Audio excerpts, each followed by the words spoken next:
Assalamualaikum warahmatullahi wabarakatuh. Salam sejahtera. Bertemu lagi dengan saya di channel Jeritan Misterius. Di kesempatan pagi ini, saya akan membawakan kisah misteri yang berjudul Misteri Desa Gondomayit. Namun sebelum kita masuk ke dalam cerita, nama dan tempatnya kita samarkan semua. Dan tak perlu kita berlama-lama. Langsung saja, mari kita simak ceritanya.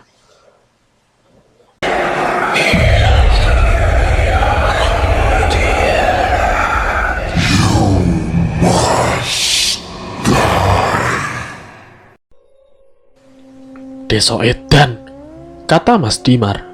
Matanya masih menatap ke sana kemari, seolah peristiwa itu membekas di ingatannya.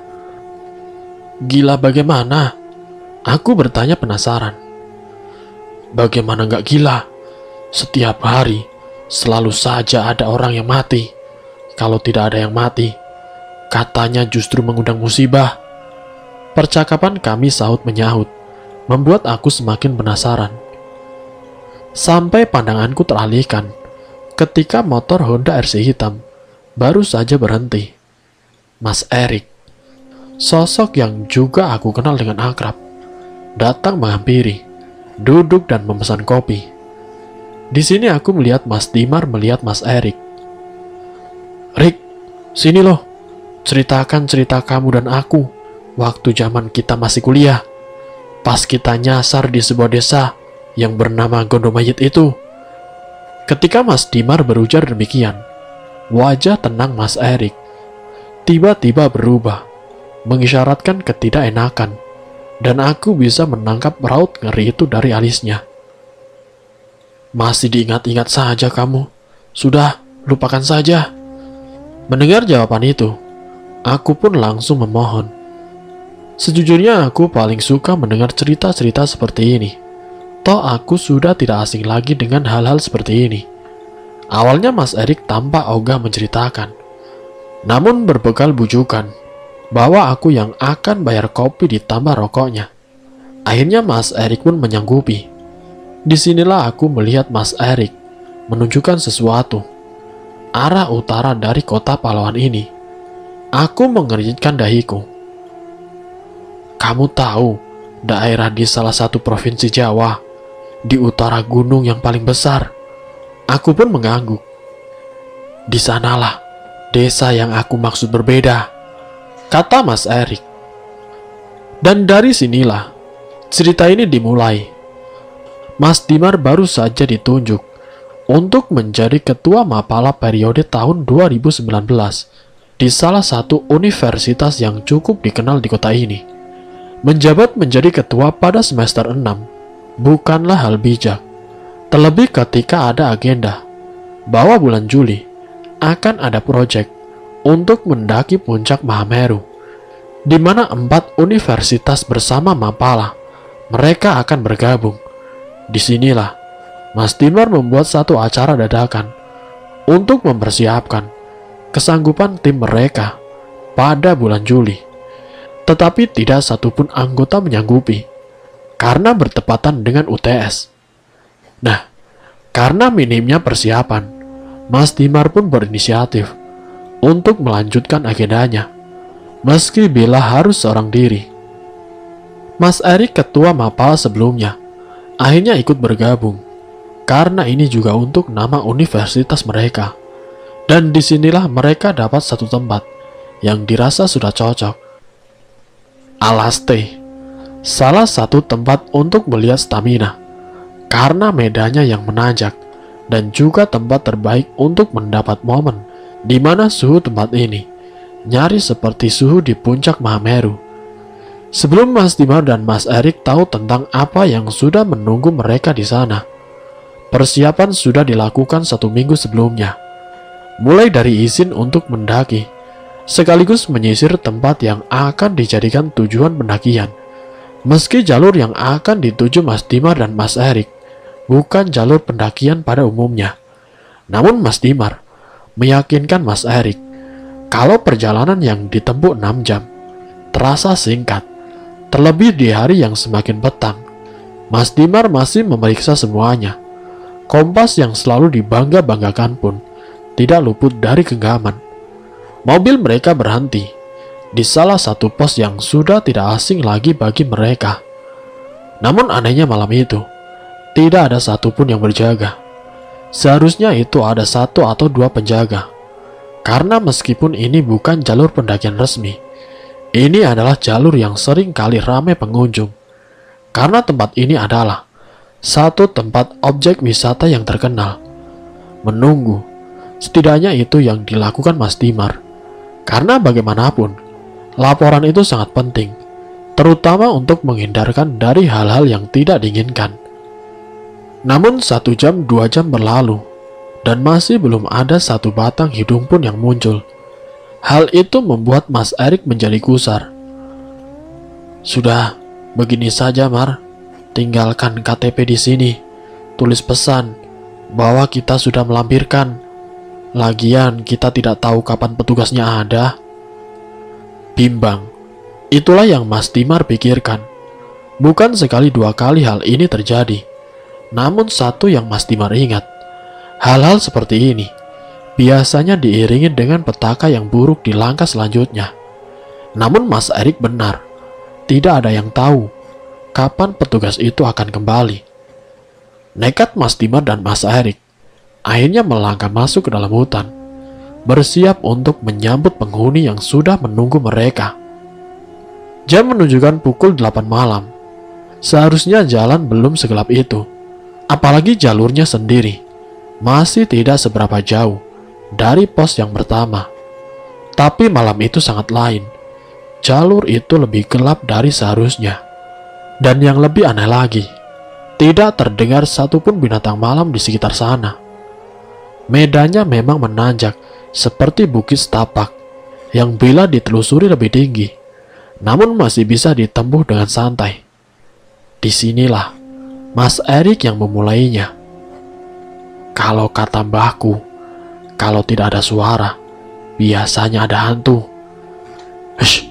Dijaga mulutnya, tidak baik ngomong begitu, kata Mas Dimar. Ada yang membuat Mas Dimar sedari tadi tidak tenang ketika berjalan di belakang Mas Erik. Seharusnya tidak ada lagi siapapun di belakangnya. Namun bulu kuduknya Mas Dimar berdiri dari tadi. Bukan kali pertama Mas Dimar merasakan hal ini. Selama dia mendaki gunung dan masuk ke hutan-hutan seperti ini, bulu kuduk atau leher meremang sudah menjadi makanan sehari-hari. Namun perasaan kali ini berbeda.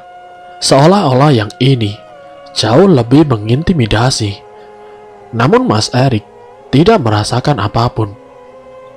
Mas Dimar yang melihat Mas Erik membuka jalan dengan parang di tangannya, setidaknya memberi ketenangan pada Mas Dimar.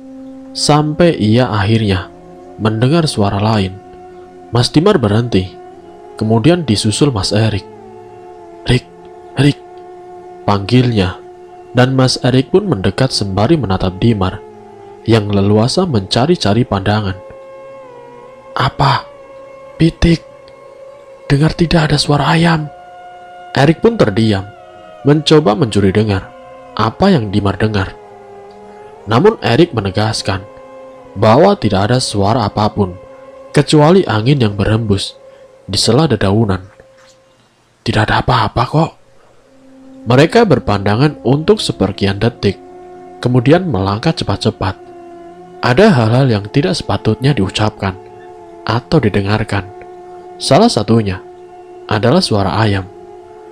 Mendengar suara ayam seperti pertanda sial bagi siapapun yang mendengarnya. Terlebih di tempat ini, Dimar dan Erik memikirkan hal yang sama. Kuntilanak.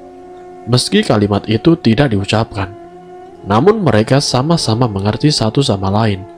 Dan yang menjadi pertanyaannya adalah, suara ayam yang didengar Dimar dan tidak didengar Erik menegaskan sesuatu.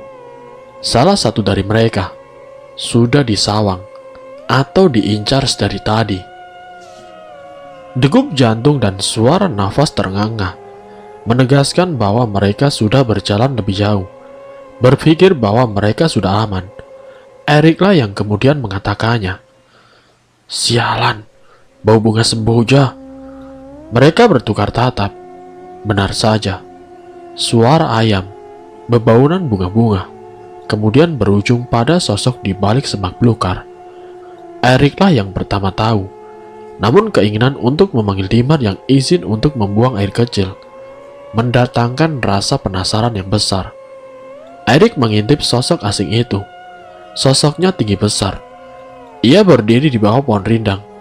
Berdiri begitu saja, mengenakan baju yang terlihat seperti kain. Warnanya mencolok dengan kegelapan hutan. Erik terus melihat. Tatapannya terkunci pada kepalanya, yang sedari tadi tergedek ke kanan ke kiri. Setelah beberapa saat, barulah Erik mengerti. Kepalanya tergedek bukan karena tanpa sebab, melainkan tepat di lehernya. Rupanya menahan berat kepalanya. Apalagi bila lehernya patah saat itu. Erik tersadar. Sedari tadi ia melihat sosok kuntilanak yang sering ia dengar ada di hutan umumnya. Memang sering terdengar kabar bahwa penghuni atau kasarnya penunggu-penunggu di dalam hutan adalah korban-korban kecelakaan atau bencana-bencana yang tidak umum. Kini setelah melihatnya dengan mata kepala sendiri, Erik akhirnya tahu bahwa mereka memang nyata. Dimar sudah kembali. Mereka pun melanjutkan perjalanan. Rencananya mereka harus sudah menembus setengah dari jalur pendakian yang menurut si Dimar, bila dilihat dari lama jam mereka berjalan tidak jauh lagi. Erik lebih sering diam. Hal ini membuat Dimar penasaran. Asap rokok mencoba mencairkan suasana. Namun Erik lebih memilih diam. Sesekali dia mencuri pandang ke belakang, yang jelas-jelas tidak ada siapapun, kecuali si Dimar. Ada apa, Rick? Tidak ada. Padahal Dimar tahu, Erik sedang berbohong. Barulah ketika sampai di tanah lapang, yang artinya pos kedua, atau tempat yang biasa digunakan sebagai penakar satwa sudah dekat, Erik baru membuka suara. Ada kuntilanak, Dim. Dimar pun dibuat kaget. Namun Dimar tidak mencoba menanggapi. Ia hanya melihat Erik yang terlihat pucat. Seteguk air dalam botol setidaknya mampu menenangkan Erik. Setelah dirasa cukup dan Erik menjadi lebih tenang, seusai cerita bagaimana ia melihat makhluk itu, Dimar yang sekarang memimpin. Dan disinilah keanehan itu terjadi. Pos yang seharusnya tidak jauh dari tanah lapang tidak ada hampir 2 jam. Dimar dan Erik hanya berada di area itu, dan itu saja. Hal ini membuat mereka akhirnya berpikir buat menginap di sana. Terlepas dari apa yang mereka alami malam ini, mereka akhirnya memutuskan untuk pasrah. Sampai terdengar suara langkah kaki mengentak, dan sontak mereka terjaga. Diikutilah suara ramai itu. Di sanalah Erik dan Dimar melihatnya. Orang-orang berjalan berjajaran, seolah ada sesuatu yang sedang mereka kerjakan. Sampai mata Erik dan Dimar tertuju pada barisan paling depan. Di sanalah mereka baru sadar, ada perkuburan mayit. Untuk apa orang-orang menguburkan jenazah pada malam buta seperti ini? Setidaknya itu yang Dimar dan Erik pertama pikirkan. Sampai baru mereka sadar. Bagaimana mungkin ada penguburan jenazah di tengah hutan? Keganjilan itu sebenarnya sudah dirasakan sedari awal masuk ke dalam hutan. Dimar dan Erik hanya diam, sembari memandangi rombongan itu semakin jauh. Hingga akhirnya, kehadiran mereka benar-benar lenyap ditelan kegelapan hutan. Di tengah perasaan yang campur aduk itu, tiba-tiba Dimar mengeluh kesakitan. Sebenarnya sedari tadi mereka berjalan menempuh medan berat itu. Di bagian selakangan Dimar terasa nyeri, namun ia mencoba menahannya. Dan puncaknya ketika Erik mengajak untuk lanjut, tiba-tiba saja Dimar mengeluh tidak bisa melanjutkannya. Diceritakanlah kondisinya, dan ketika diperiksa apa yang terjadi, Dimar tidak tahu lagi. harus ngomong bagaimana kondisinya kepada Erik. "Gimana, Mar? Bisa lanjut apa tidak?" Dimar memanggil Erik, memintanya mendekat, sembari menceritakan keluhannya. Dan ketika dia menunjukkan kondisinya, saat itu Erik hanya bisa melotot, tidak percaya atas apa yang dia lihat. "Sialan, kenapa dengan kamu ini?" tanya Erik. Matanya fokus melihat sesuatu yang ganjil. Dimar hanya diam. Wajahnya sudah pucat. Jangankan menjawab pertanyaan Erik, kapan dan bagaimana ini terjadi saja, Dimar tidak tahu. Melihat kondisi Dimar seperti itu, Erik akhirnya menyuruh Dimar bersandar di pohon. Pikirannya fokus ke rombongan yang tadi lewat, jin atau bukan. Yang ada di pikirannya, Erik harus memanggil mereka agar Dimar segera tertolong. Tidak hanya itu, hal seperti ini baru pertama kali Erik hadapi. Bagaimana bisa terjadi hal-hal seperti ini? Padahal mereka tidak lupa berdoa agar dilancarkan semuanya. Tapi kok bisa alat vitalnya si Damar membesar seperti itu? Besarnya sendiri, nyaris sama seperti kepalan tangan yang menggenggam.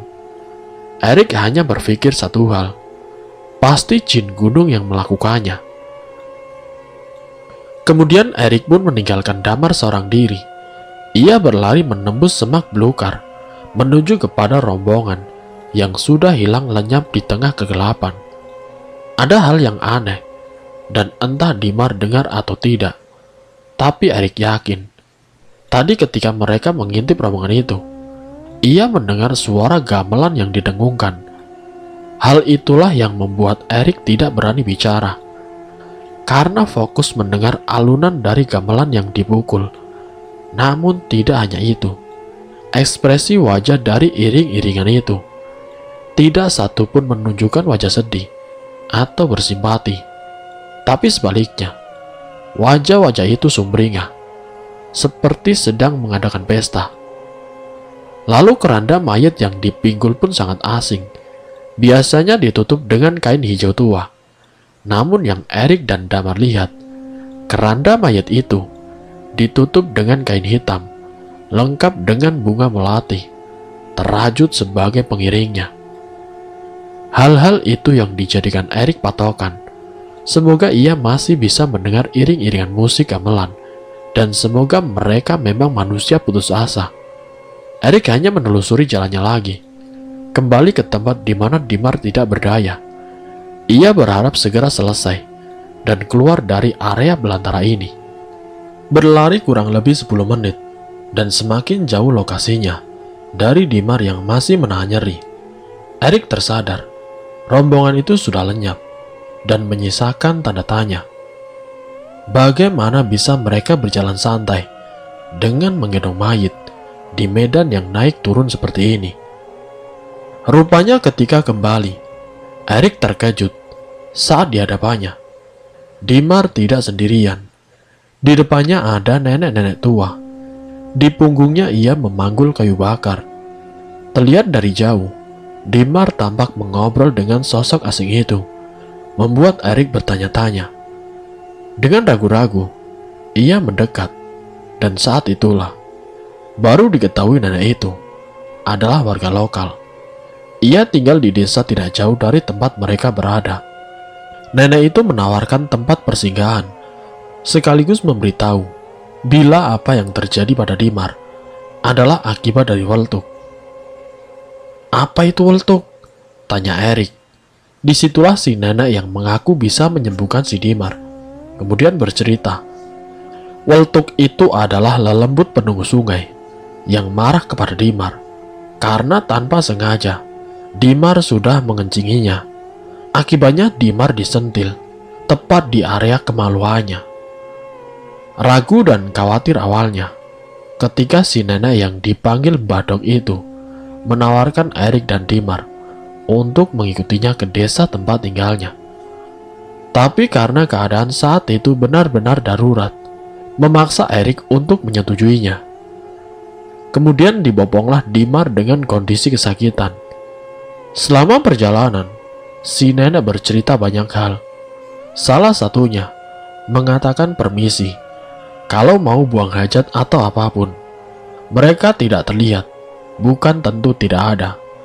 Meskipun hanya sekedar izin dengan suara bisikan, mereka bisa mendengar, termasuk Wangul yang sekarang mengikuti Erik. Erik yang mendengar itu pun terkejut. Erik kemudian bertanya dengan muka ngeri. "Wangul itu apa, Mbah?" Si nenek berhenti, melihat jauh ke belakang.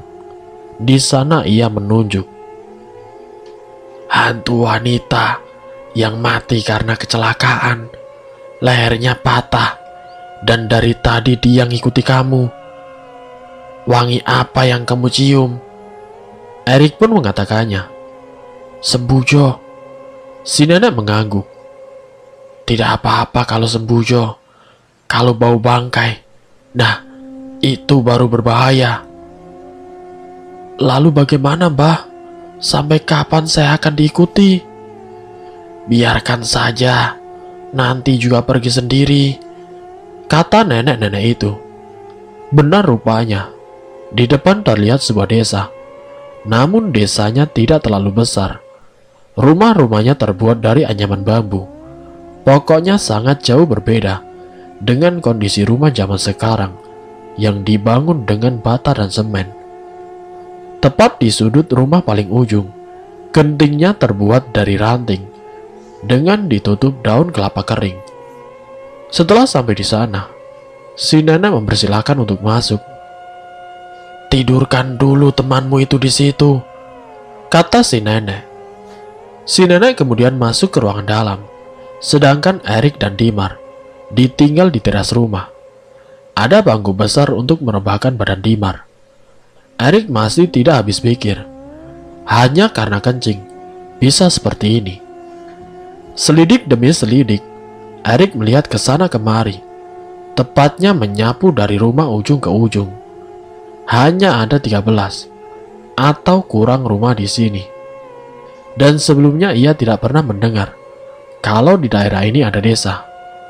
Namun tengah malam seperti ini, desa ini sunyi dan sepi, cukup membuat ngeri. Si nenek kemudian keluar sembari membawakan kendi.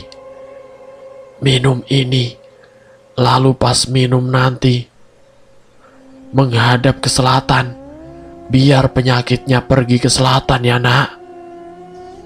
Berusaha keras berdiri, Dimar menenggak air itu. "Sekarang masuk rumah, jangan keluar dulu, biar bencananya bisa pergi." Erik tidak paham maksud si nenek saat mengatakan hal itu.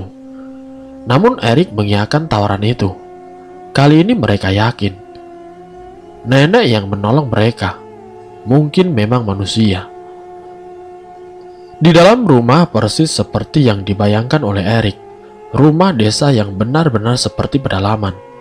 Tidak mungkin ada listrik. Bahkan peralatannya semua benar-benar lawas. Dimar sudah tertidur lelap setelah dipersilahkan untuk istirahat. Saat itulah Erik terkejut bukan main. Erik mendengar suara gamelan itu. Sekarang Erik baru paham. Mungkin rombongan itu adalah rombongan orang-orang desa ini. Namun kenapa musik gamelannya seperti dekat sekali? Si nenek menuju ke pintu dan kemudian membukanya. Di depannya ada anak kecil dengan wajah yang pucat dan ekspresinya tidak menyenangkan. Semakin dipandang, membuat hati Erik jadi gelisah sendiri.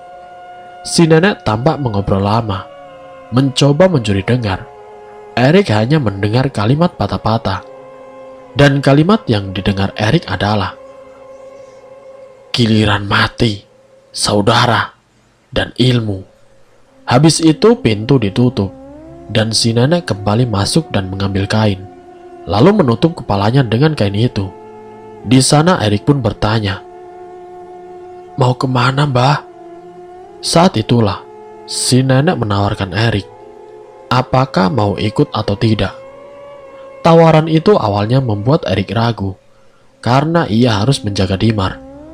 Tapi ada keinginan besar yang membuat Erik penasaran. Terutama bila melihat wajah anak pucat itu seperti ada sesuatu yang ganjil, dan akhirnya Erik pun ikut setelah lama menimbang-nimbang keputusan. Rupanya Erik dibawa ke sebuah rumah. Di depannya banyak orang sudah menunggu. Benar dugaannya, ada gamelan yang ditabuh di antara kerumunan itu. Tidak beberapa lama, pandangan Erik menuju ke pintu rumah. Keluarlah 4 lelaki setengah baya. Mereka mengangkat keranda mayit yang membuat Erik tidak nyaman. Dalam pikirannya, ia bertanya-tanya, tadi bukannya sudah melakukan prosesi pemakaman, lalu kenapa diadakan pemakaman lagi? Di sanalah si nenek yang memimpin. Ia berjalan di barisan paling depan. Karena sudah setengah jalan, Erik pun terpaksa mau tidak mau harus mengikutinya. Di sepanjang perjalanan yang naik turun, tampak wajah-wajah itu menunjukkan ekspresi sumringah. Hal-hal ganjil seperti itu yang membuat Erik tidak habis pikir. Namun ia mencoba untuk menahan diri. Sampailah mereka di sebuah tempat. Ada 2 tanah lapang yang semuanya sama, yaitu pemakaman kembar. Setidaknya itu yang terlihat. Si mayit sudah diturunkan, dan ketika keranda dibuka, Erik hanya diam dan bengong melihat siapa yang akan dimakamkan hari ini. Rupanya yang akan dimakamkan malam ini adalah bocah yang tadi berdiri di depan pintu si nenek. Seolah tidak percaya apa yang dia lihat. Semakin dilihat, wajahnya semakin sama, persis dengan apa yang Erik saksikan. Tidak mungkin ia salah lihat. Mau tidak mau, Erik menyaksikan prosesi pemakaman itu. Di tengah pemakaman, Erik melihat gelagat yang aneh, di mana semua orang tampak sedang menari-nari. Beberapa bernyanyi dengan nada gamelan mengalun-alun. Yang lebih membuat Erik tidak bisa mengerti adalah si bocah dikubur dengan mata yang masih terbuka lebar. Di tempat lain hening, sepi dan sunyi. Setidaknya itulah yang dirasakan oleh Dimar. Ia terbangun, meski mata masih terkantuk. Dilihatnya ke sana kemari. Ia baru ingat, ia baru saja terlelap di atas ranjang rumah seseorang. Seorang wanita tua yang menawarkan rumahnya. Dicarinya si Erik, namun tidak ditemukan kawan perjalanannya ini. Maka dengan tatapan kebingungan sekaligus penasaran, kemana semua orang pergi, Dimar mencoba memanggil-manggil Erik, namun tidak kunjung ada jawaban. Begitu juga dengan wanita tua itu. Dengan keadaan masih linglung, ia melihat kondisinya. Ukuran alat vitalnya belum normal dibandingkan beberapa saat yang lalu. Dimar berdiam diri sebentar. Dilihatnya langit-langit dari teras rumah. Masih gelap, ucapnya dalam hati. Artinya 1 malam belum terlewati. Dimar pun kembali masuk ke rumah yang lebih terlihat seperti gubuk. Sampai ia merasa penasaran dengan ruangan dalam milik si wanita tua itu. Dengan perlahan, Dimar mendekat.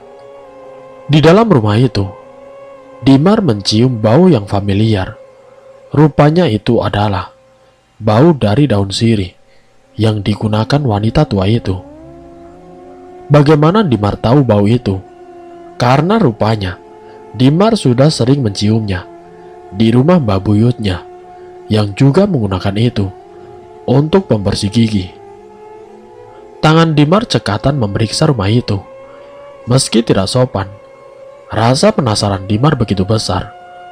Matanya sibuk mengawasi ini itu, sampai pandangannya menangkap sebuah kotak dengan ukiran Majapala, sebuah ukiran khas Jawa.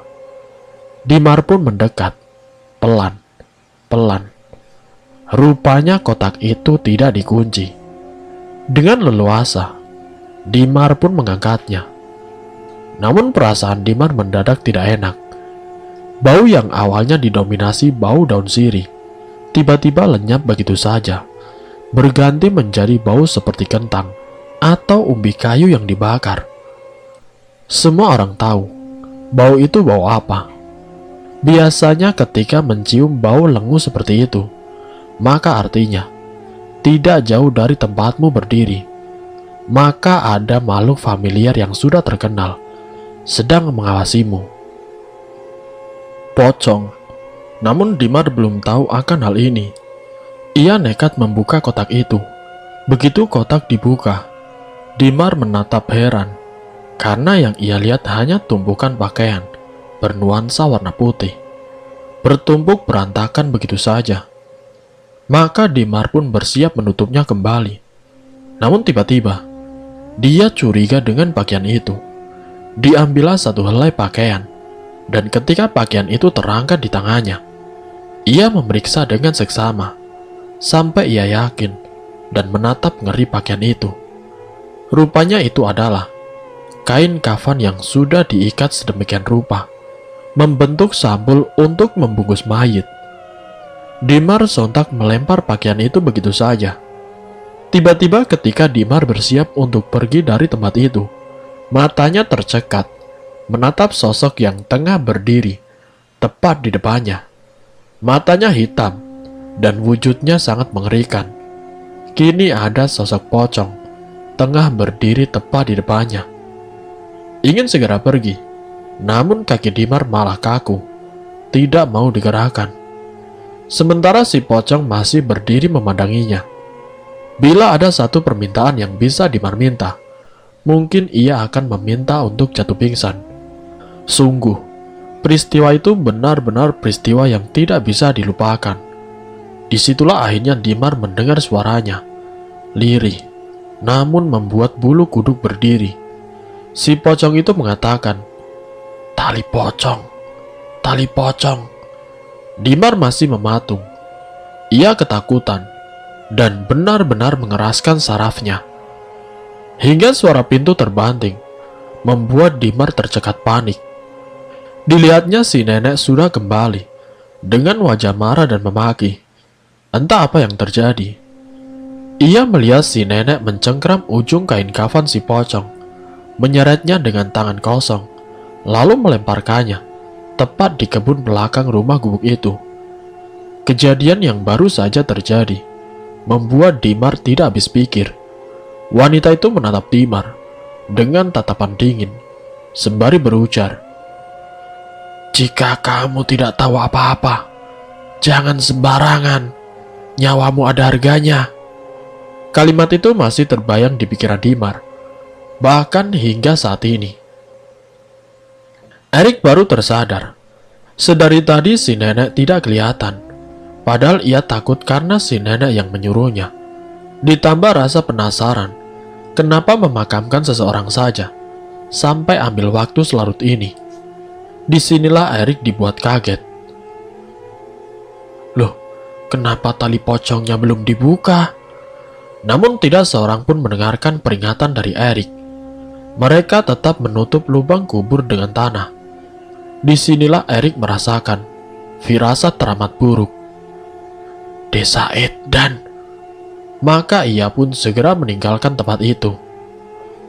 Sampai di rumah nenek, Erik melihat Dimar. Mata mereka saling menangkap satu sama lain. Di sini mereka curiga. Desa ini mungkin bukan desa manusia.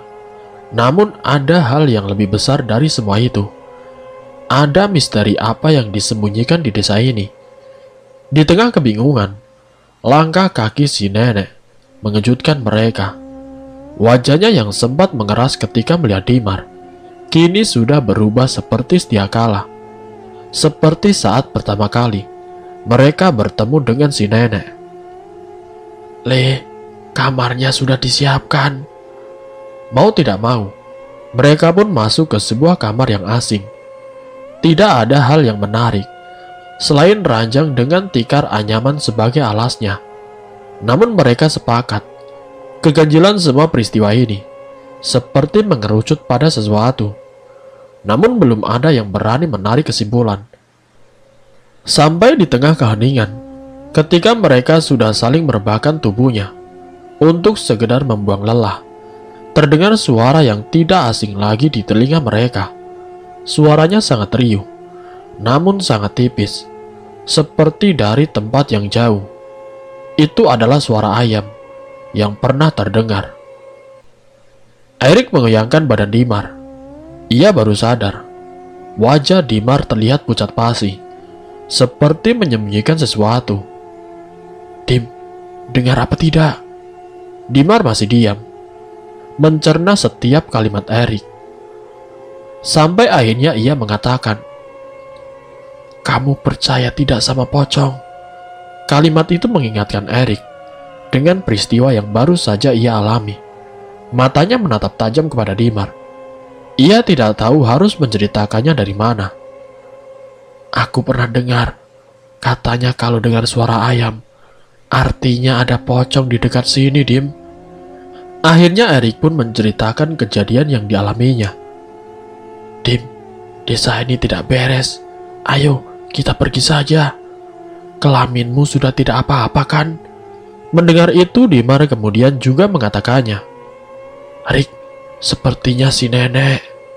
Belum selesai melanjutkan kalimat itu, tiba-tiba mata Dimar menatap ke jendela kamar yang hanya tertutup dengan gorden. Di sana ia melihat wajah orang yang sedang mengintip. "Rik, ayo kita pergi saja dari sini." "Ada apa?" Di jendela. Dimar menunjuk ke arah jendela. "Di jendela ada wajah si nenek, Rik." Kaget. Saat itu juga, Erik langsung mengemasi barang bawaannya. Kemudian diikuti oleh Dimar. Mereka bergegas keluar dari rumah itu. Namun baru saja membuka pintu kamar, di depannya ada si nenek berdiri, dengan wajahnya yang menatap ke Dimar, dan juga Erik bergantian. "Mau kemana, nak?" Dimarlah kemudian yang pertama maju. "Nek, mohon maaf, Nek. Kami mau pulang," ujar Dimar. "Pulang kemana, nak?" tanya si nenek. "Ke rumah saya sendiri, Nek," jawab si Dimar. Si nenek awalnya hanya berdiri, namun perlahan-lahan tubuhnya tertekuk, lalu membungkuk, menatap mereka dengan senyuman yang paling mengerikan yang pernah Erik dan Dimar lihat seumur hidup. "Apa penyakitmu sudah sembuh, nak?" tanya si nenek. Dimar terdiam lama. Di sini Erik yang kemudian maju.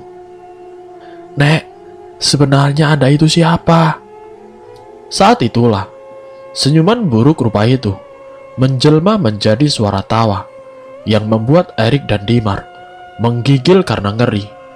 Bulu kuduk mereka berdiri dan dada mereka berdetak tanpa henti. "Desa Perenggut Nyawa, desa Gondo Mayit," kata si nenek dengan langkah tertatih, mendekati Erik dan Dimar yang beringsut mundur. "Siapa yang sudah masuk ke desa ini tidak akan bisa keluar. Nurut saja sama ucapan saya." Di tengah keheningan itu, suara ayam yang lirih itu terdengar semakin sering. "Apakah kalian mendengar suara itu, nak?" Keduanya pun mengangguk. "Kalian tahu artinya?" Erik dan Dimar pun menggeleng dan masih menjaga jarak dari langkah si nenek. "Pocong," ujar si nenek. Setelah mengatakan itu, seolah ada sesuatu yang membuat perasaan Erik dan Dimar tidak enak. Benar saja, tidak ada angin, tidak ada hujan. Tiba-tiba terdengar suara pintu dibanting dengan sangat keras. Masalahnya adalah, setelah suara bantingan itu, gubuk yang terbuat dari bambu itu, serempak terdengar suara gebrakan di semua sisi. Si nenek pun tertawa semakin keras. Nyali Erik dan Dimar benar-benar dipaksa sampai ke titik frustasi, karena tidak ada yang bisa ia lakukan. Seolah-olah kejadian ini seperti mimpi belaka. Suara-suara itu mengisyaratkan satu hal, dan di sekeliling rumah pasti ada sesuatu. Si nenek yang awalnya membungkuk, kemudian mulai terjatuh, terjerambab di atas tanah dengan mata mendelik, melotot ke arah Erik dan Dimar. Si nenek mulai merangkak. Kedua kaki si nenek seperti lumpuh. Ia merangkak hanya menggunakan tangannya. Dengan bibir yang komat-kamit, entah apa yang diucapkannya. Si nenek terus mendekat. Dimar kemudian melantunkan doa, meminta agar siapapun bisa menolongnya. Sementara Erik hanya terdiam sembari meracau. Saat itulah tercium aroma familiar yang seolah menyadarkan Erik dan Dimar. Aroma itu semakin menyengat. Suara Rama yang sedari tadi menciutkan nyali Erik dan Dimar perlahan mulai sirna. "Di belakang ada pintu, Rik," teriak Dimar. Mereka kemudian bergegas lari, dan si nenek masih berusaha mengejar. Dilihatnya kotak yang Dimar lihat tadi. Namun segera ia tepis pikiran-pikiran yang masih menyimpan tanda tanya. Apa maksud dari kain kafan itu? Yang ia lihat pertama dari halaman belakang rumah adalah berpetak-petak tanaman singkong. Aroma sembujo masih tercium menyengat. Anehnya hanya Erik yang menciumnya. "Ikut aku, Dim." Entah terjepit atau apa, Erik merasa aroma ini seperti memberinya jalan. Dan iya, benar saja. Langkah mereka perlahan menuju ke tanah hutan. Pepohonan yang sedari tadi menjadi penanda perjalanan mereka, kini mulai mereka telusuri. Erik meyakinkan Dimar, desa itu dihuni oleh mayat. Pertanyaannya adalah, kenapa mayat harus dikuburkan lagi? "Kain kafan, Rik, apa ada hubungannya?" Erik terlihat kebingungan. "Di kotak yang ada di dapur, ada banyak kain kafan." Erik dan Dimar masih berpikir, sampai ia baru sadar. Di tempat mereka berdiri, mereka tidak sendirian lagi. Dari balik pohon, banyak sepasang mata yang mengawasi. Dan setelah diperhatikan lagi, itu adalah sosok pocong. Tidak hanya satu, namun hampir ada puluhan pocong. Dimar dan Erik terdiam mematung.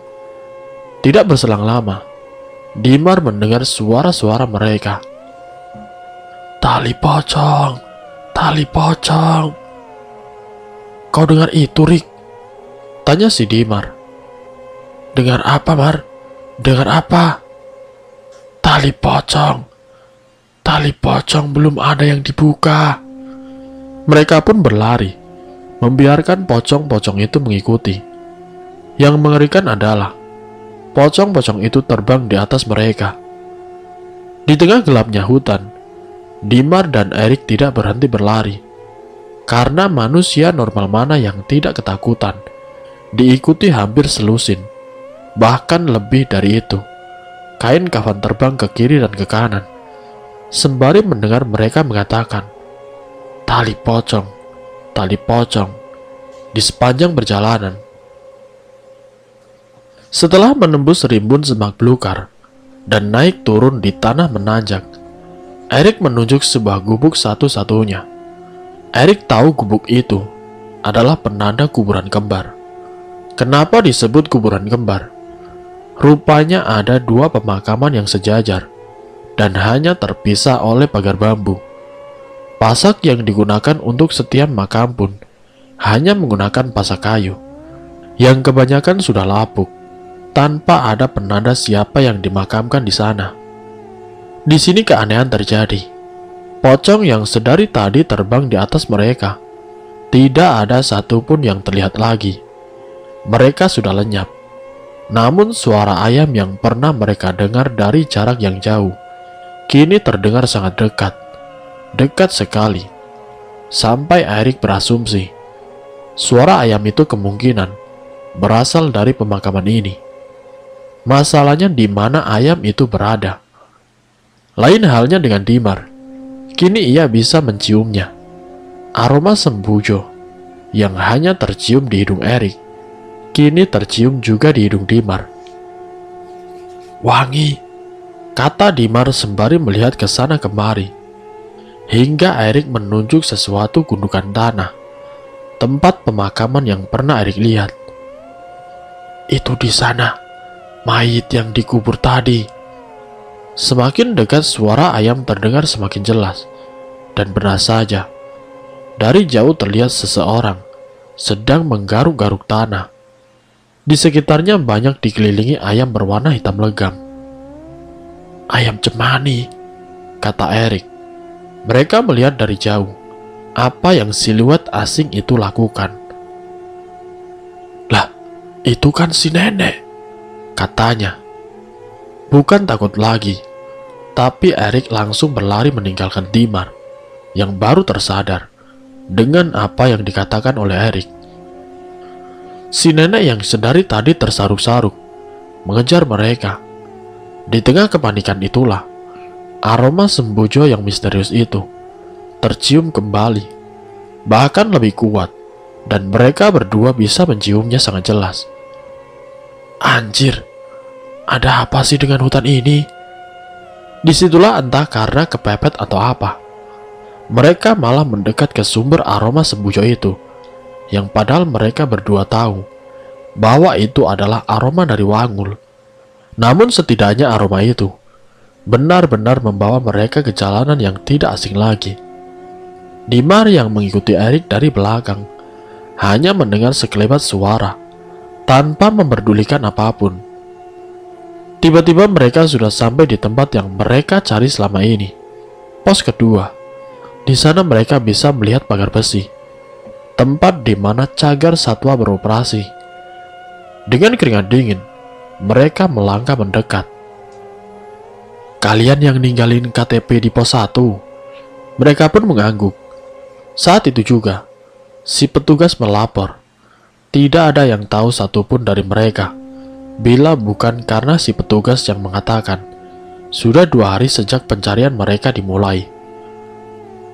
"Bodoh, kalau mau naik ke puncak, kenapa lewat sini? Kan bisa lewat jalan yang lain." Sudah 2 jam, mereka diceramai oleh pemuda parubaya. Wajahnya tampak sangar, seperti sudah lama menahan luapan amarah. Erik dan Dimar hanya terdiam mengangguk, pasrah, bingung, tidak tahu harus mengatakan apa.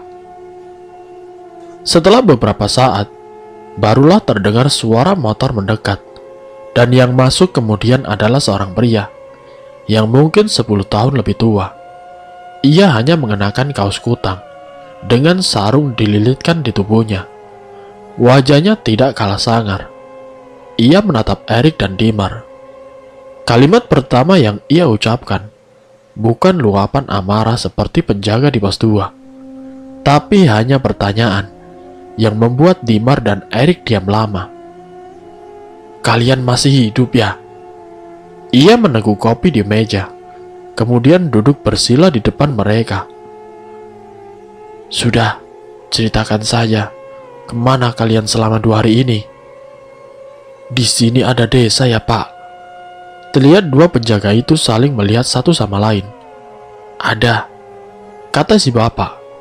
Si bapak terdiam lama. Sementara penjaga yang lebih muda tampak kebingungan, sembari berbisik bertanya, "Memangnya ada desa, Pak? Kalau di sini villa banyak, Pak," kata si penjaga yang lebih muda, sembari menghisap rokok. Wajah si bapak tampak tegang. "Apa benar kalian hanya berdua saja waktu mendaki di sini?" Erik dan Dimar mengangguk bersama. "Syukurlah," kata si bapak. "Alas ini memang angker.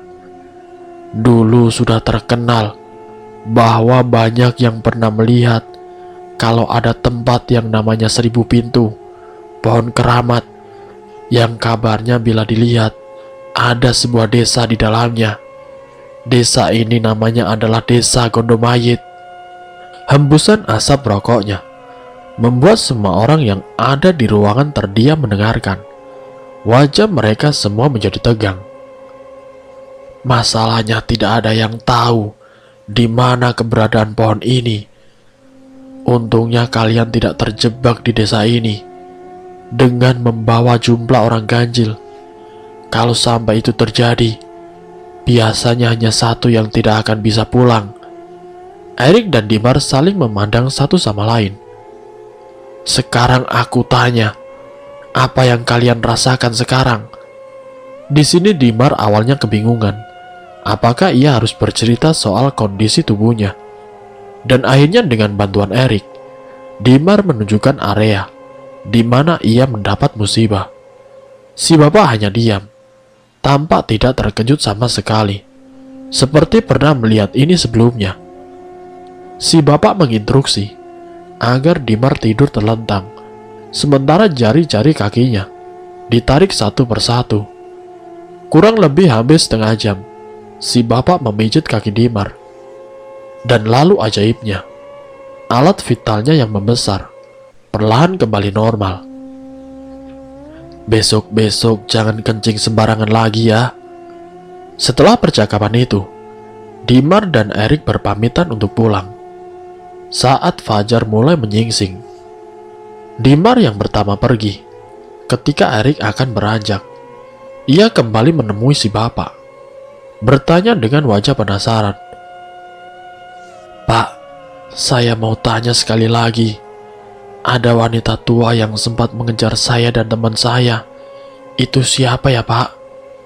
Wajah si bapak tampak berpikir, kemudian berucap, "Sarti," jawab si bapak. "Sarti," kata Erik mengulang. "Sampean tahu kalau pocong itu sebenarnya bisa diikat sama ilmu hitam. Nah, Sarti itu hanya sebuah gelar. Pocong bisa dikirim untuk mencelakai siapapun, bisa digunakan untuk mengganggu bisnis orang.